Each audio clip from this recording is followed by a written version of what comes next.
Hai semuanya, perkenalkan nama saya Tirza Valentina Kriswanti dari kelas 11 MIPA 3, absen 33. Hari ini kita akan belajar tentang konservasi flora fauna di Indonesia dan dunia. Yang pertama kita akan belajar tentang fungsi kawasan konservasi itu apa sih? Fungsi kawasan konservasi adalah untuk melindungi dan melestarikan ekosistem agar tidak mengalami kerusakan ataupun kepunahan serta menjamin kelestarian pemanfaatan flora dan fauna. Yang kedua, kita akan belajar tentang apa itu perbedaan dari cagar alam, suaka marga satwa, dan taman nasional. Yang pertama ada cagar alam. Apa sih itu cagar alam? Cagar alam adalah wilayah yang di dalamnya ada tumbuhan, hewan, dan ekosistem yang khas. Supaya tidak terganggu, di cagar alam ini tidak dapat digunakan untuk wisata ataupun rekreasi dan lain sebagainya. Yang kedua adalah suaka marga satwa. Suaka marga satwa ini adalah wilayah konservasi yang digunakan untuk hewan yang hampir punah saja. Kemudian ada Taman Nasional. Taman Nasional ini hampir sama dan hampir mirip dengan cagar alam. Ada tumbuhan, hewan, dan ekosistem yang khas. Tapi bedanya di Taman Nasional ini bisa untuk rekreasi, wisata, untuk lain-lain ataupun untuk iklan juga bisa, dan untuk tempat wisata juga bisa. Itu dia perbedaan dari ketiga kawasan konservasi yang ada di Indonesia. Kemudian kita belajar tentang persebaran taman nasional. Persebaran taman nasional ini banyak ya di Indonesia. Kita ambil contohnya saja, yaitu di persebaran taman nasional pada Pulau Kalimantan.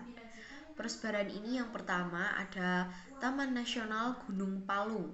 Flora yang dilindungi ada meranti, kayu ulin, keruing, dan ramin. Kemudian ada fauna yang dilindungi juga, yaitu orangutan, kijang, dan ayam hutan. Kemudian yang kedua ada Taman Nasional Danau Sentarum. Flora yang dilindungi ada jelutung, paku-pakuan, dan tanaman rawa. Fauna yang dilindungi ada ikan arwana, muncak, dan berbagai jenis burung. Yang ketiga ada Taman Nasional Betung Karimun. Flora yang dilindungi ada jelutung, pandan, cemara gunung, dan gaharu. Kemudian ada fauna yang dilindungi juga, ada orangutan, rusa, dan burung enggang. Yang keempat ada Taman Nasional Bukit Baka Bukit Raya. Flora yang dilindungi ada jelutung, ramin, meranti, kayu ulin, anggrek, rotan, dan palem. Kemudian ada fauna yang dilindungi juga, ada kancil, bekantan, beruang madu, ayam hutan, kijang, dan badak Sumatera. Yang kelima ada Taman Nasional Tanjung Puting. Flora yang dilindungi ada jelutung, ramin, meranti, dan kayu ulin. Fauna yang dilindungi orangutan, beruang madu, macan dahan, dan buaya muara. Kemudian yang keenam ada Taman Nasional Kayan Mantarang. Flora yang dilindungi ada jelutung, meranti, kayu ulin, dan gaharu. Fauna yang dilindungi ada orangutan, bekantan, kijang, gajah Kalimantan, macan dahan, dan ayam hutan. Kemudian yang terakhir ada Taman Nasional Kutai. Flora yang dilindungi adalah mangrove, bakau, jelutung, gaharu, dan kayu ulin. Fauna yang dilindungi orangutan, bekantan, beruang madu, macan dahan, kijang emas, pesut mahakam, dan buaya muara. Selanjutnya kita akan belajar tentang usaha apa saja yang bisa kita lakukan dalam pemanfaatan flora dan fauna sebagai sumber daya alam.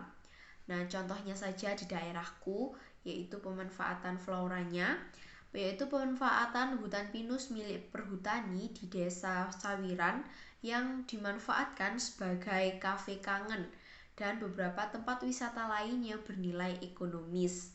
Kemudian ada pemanfaatan faunanya juga, yaitu wisata air Suropati yang memanfaatkan sumber air artesis sehingga tingkat kebersihan dan kesegaran berbeda dengan wisata air lainnya.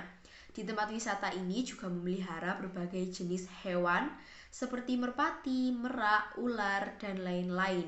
Ini seperti kebun binatang mini ya.